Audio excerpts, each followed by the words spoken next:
I'm so excited to share with the community. The first time I got introduced to you through Carrie was, hey, Melissa has done it all from superintendent that is also driving the bus. So tell us about your background in rural ed, and we'll get to all the accolades and all the good thing that's taking place right now too. Yeah, But yeah.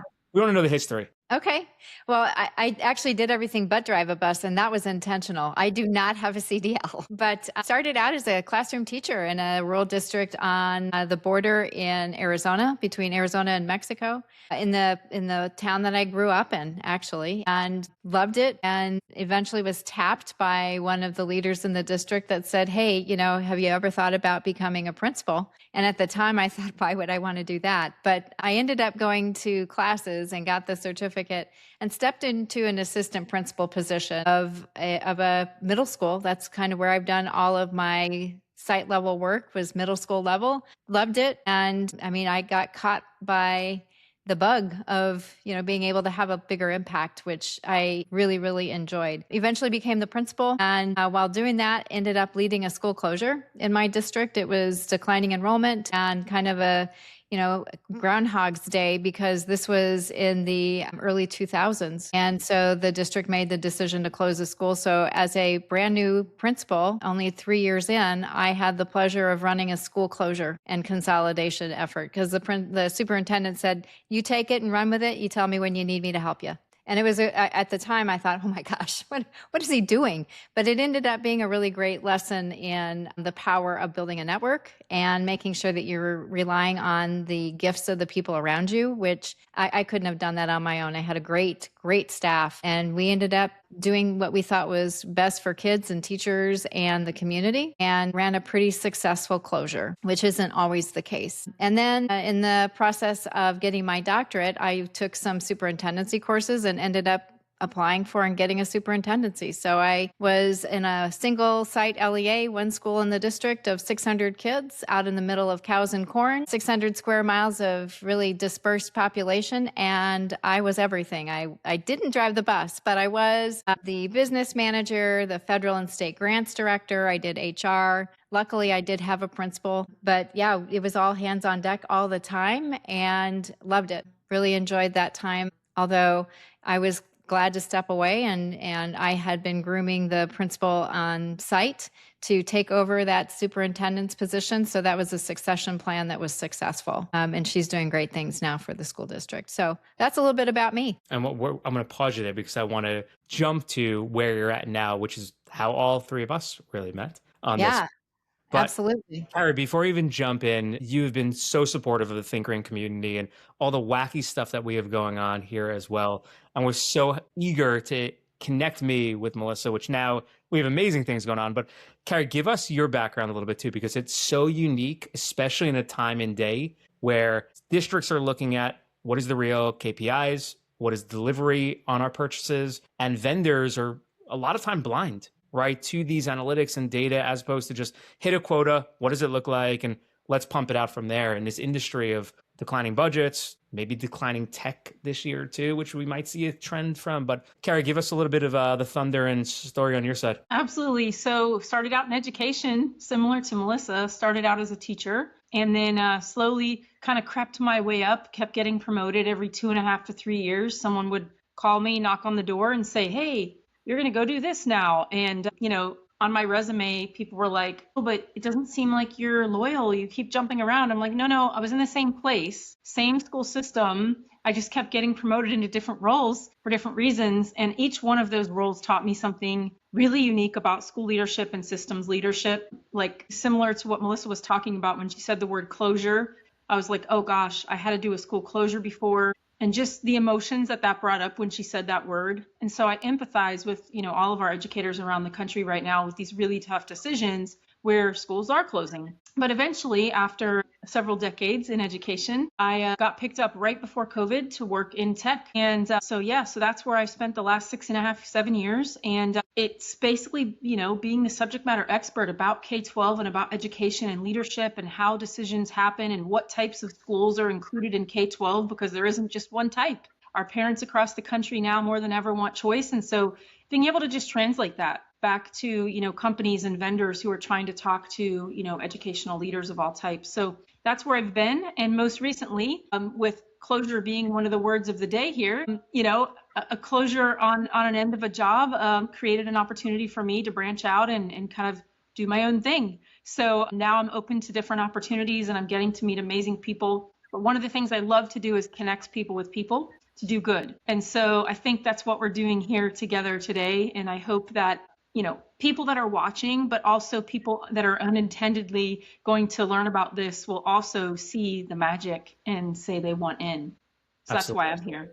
I love that. And both of you are very humble also on the side. For the audience, they do 10,000 other things that are absolutely incredible, both of them. One of the trends that I keep coming back to constantly, and I think this is what really sparks me about rural education, aside from, hey, it's a school, etc., is the startup mentality, where everyone has their role, but then they're doing 15 other things as well. And I mean, Carrie, you mentioned it just on like the progression constantly. We always see in education that progression is looked down upon in a lot of cases, where in corporate America, right, the other side of the fence is you're innovative and you get a raise and 5 people under you at that point. So how do both of you, or what have you seen, especially in today's age, and what should we be thinking about in education from an innovation perspective? I know it's a buzzword that gets thrown around 24/7, but going into this new school year, the thing, Melissa, especially chatting with you, that really has me so eager to dive into rural ed is this startup mentality of we're going to do everything we possibly can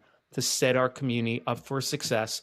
It doesn't matter titles. It doesn't matter roles. We are a community. And I think that's one of the hardest things for bigger districts to wrap their arms around is how do we knock down that fourth wall and bridge classroom to community, where rural seems to kind of have it figured out in this sense. So I'm really interested from both your points of just like, what do we need to know about this as an industry and where does it lead to? Well, Carrie, do you want to start or do you want me to? Well, I was just going to segue actually to something I saw that you wrote recently on your Substack, Melissa, about, it was, excuse me for not having it in front of me with the exact title, but it was something about, does rural actually know rural? And are we telling our own story? Are we amplifying it correctly? And so as I was reading that article that you wrote, I was like, wait a second, we could ask this question about every educational community across the country. We could say, does urban really know urban? Are we telling the right story? Does rural really know? And so I just wanted to bring that out as a segue because I think what you wrote was like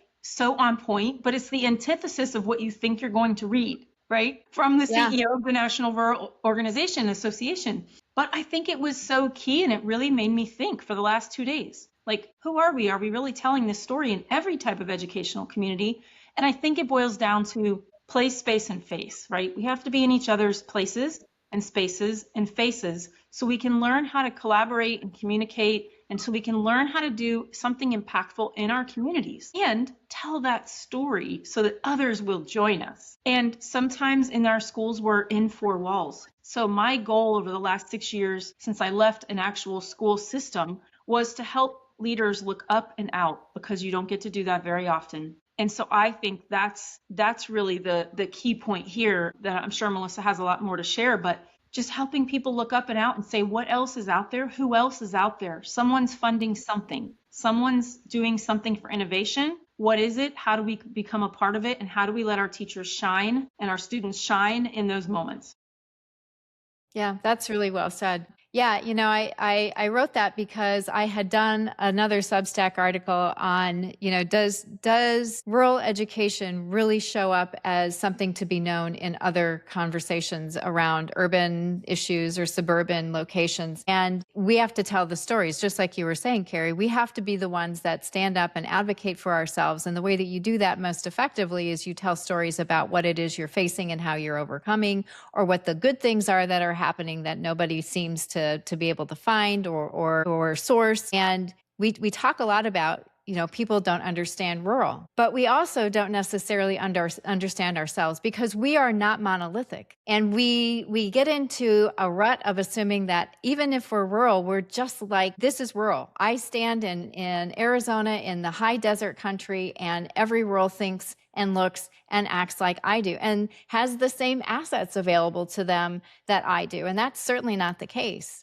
I mean, rural in Florida is very different than rural in Arizona or in Maine or in California, in Northern California where I just was. And we forget that. And so we really have to make space to ensure that we are understanding not only our own context, but those of our rural brothers and sisters that live in very different places than we do, even though they're still considered rural. We don't have an adjective outside of rural that really explains what we're talking about.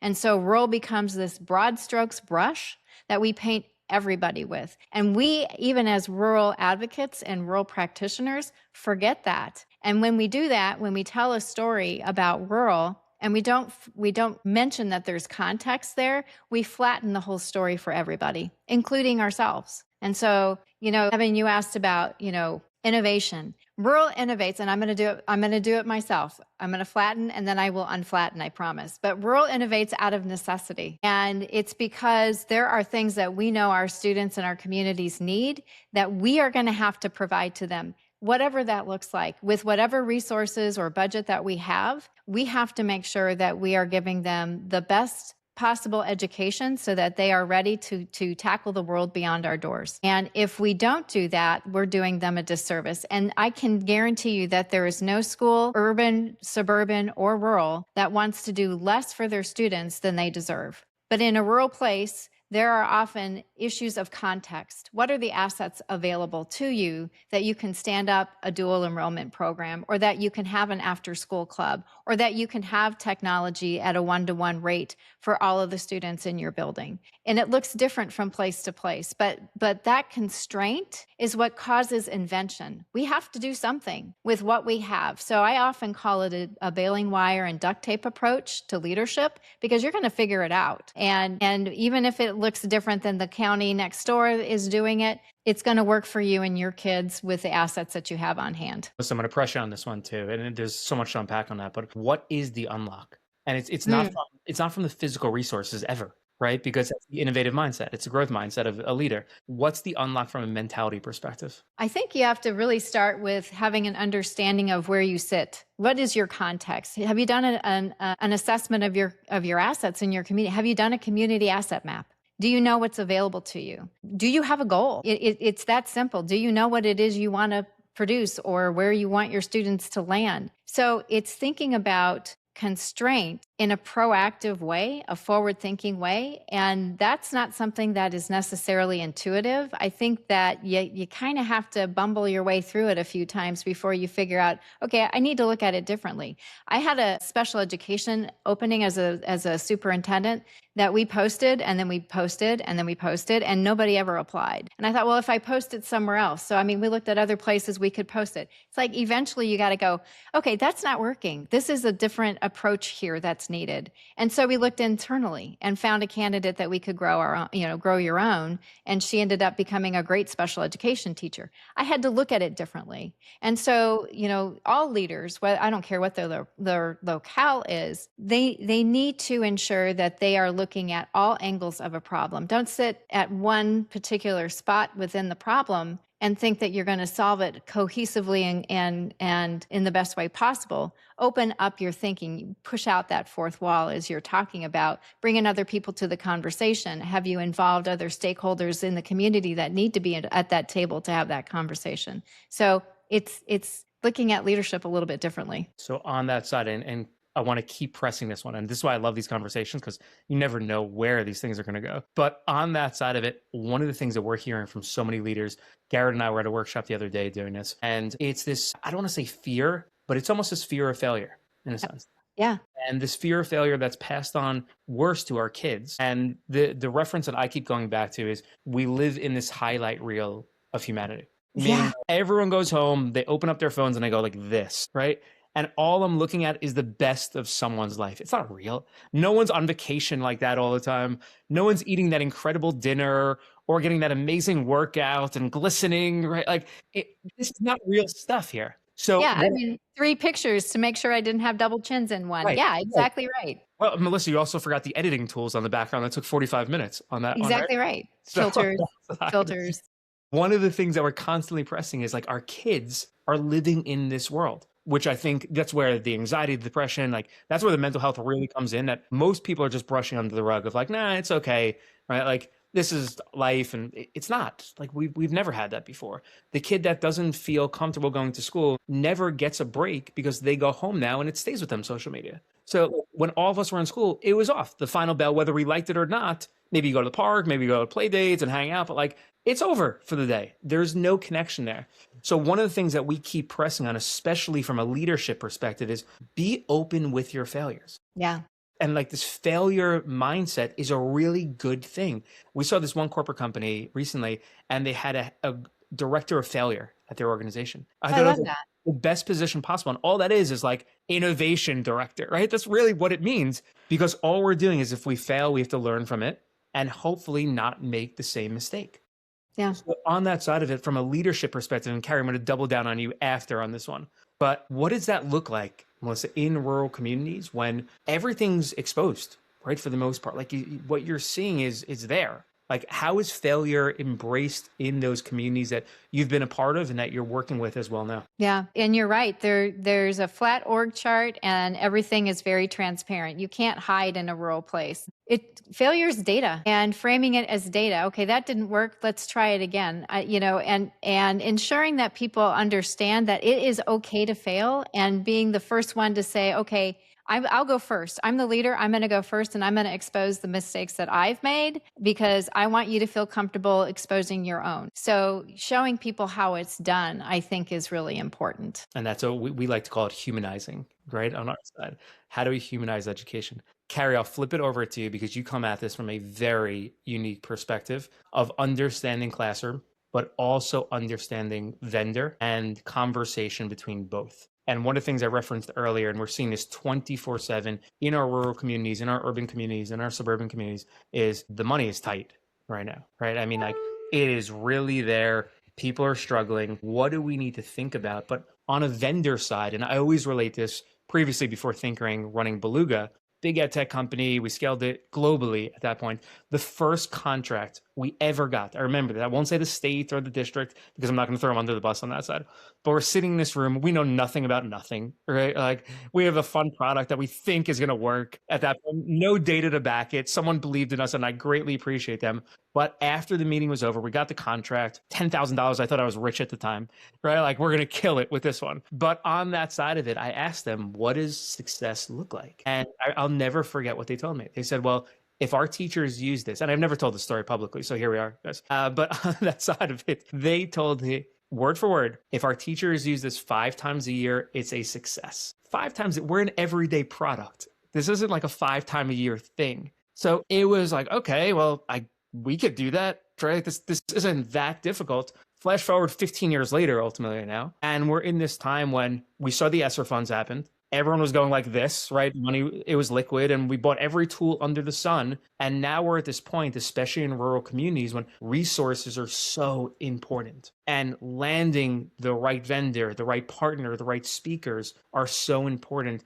Carrie, how are vendors looking at this right now? It's super interesting because I've spent the last month with vendors, founders, CEOs on a variety of levels, schools from micro schools to large schools. Like I've talked to so many people in the last month because I've had the chance to. And there's this golden thread of like, where do we go now? On the vendor side, the CEOs and founders are asking me, Carrie, what questions do I ask this type of school? They're starting to see that there are niche communities inside of education. And I always bring it up. Are you talking to a small, extra small, medium, micro school, extra large, rural, urban, suburban? And they go, there's that many? And so it's like this aha moment, right? But I'm having these really interesting conversations where the golden thread is about knowing your stuff, doing your research, asking the right questions, and leaning in with empathy and humanizing the experience of trying to figure out. It's not about doing business. It's about building a long-lasting relationship because you are a value add to that school system. And when they need something, they'll call you, right? It's not about a one and done, walking in, here's the quote, here's the PO, pay the invoice. It's not about that anymore. It's really about a relationship and an investment into that community and into that space. And whether they do business with 20,000 extra small schools or they do business with several very, very large, super large districts, that experience looks and feels very different. But the key right now is they're asking me to help them learn education. They want all the nuanced details. They want to know about vouchers. What are they? Why are we doing them? What's school choice? Why is that important to families and schools? And how is that changing the landscape of our school system? What types of questions can I be asking about career and tech ed? What should I be thinking about? What's important to them? What do they want their kids to know and be able to do when they leave high school? So many amazing, just depth of knowledge chats that I've had in the last month because I've had the time. It's been really great to hear from these vendors just wanting to know. It's not the traditional, hey, let's just hit a quota anymore on our side. Right. And what is that quota now? The quota is different from ESSER money time, right? Yeah. So like, forget the quota, forget the number. You can't even forecast a pipeline right now in education because that looks very different than it did several years ago. And so to think that your company or your business is just going to continue this, we're going to add whatever 10% every year to the growth or whatever your number is, right? Year over year, quarter over quarter. So just think you're going to do that and not really know your customer. It's not a recipe for success, but to go like back to in any community, Carrie, not just rural, but anywhere. Anywhere. Yeah, anywhere. But I do think people are also thinking about locale. They're thinking about where they are and how they can make an impact locally. They're thinking about how could I spread that to scale and replicate, if you will, right? How can I do something great and then how can I make it bigger? And people are really starting to think about what that looks like. And I just think what Evan and Melissa, what you're here doing and thinking about creating and talking about is exactly that, right? It's like a great idea and then it's like popcorn. It just starts popping and then you have a whole pile of popcorn, right? And I think that's really the magic here, and the beauty here is just trying to make sure that people are in their community doing good things and that those good things get shared and amplified.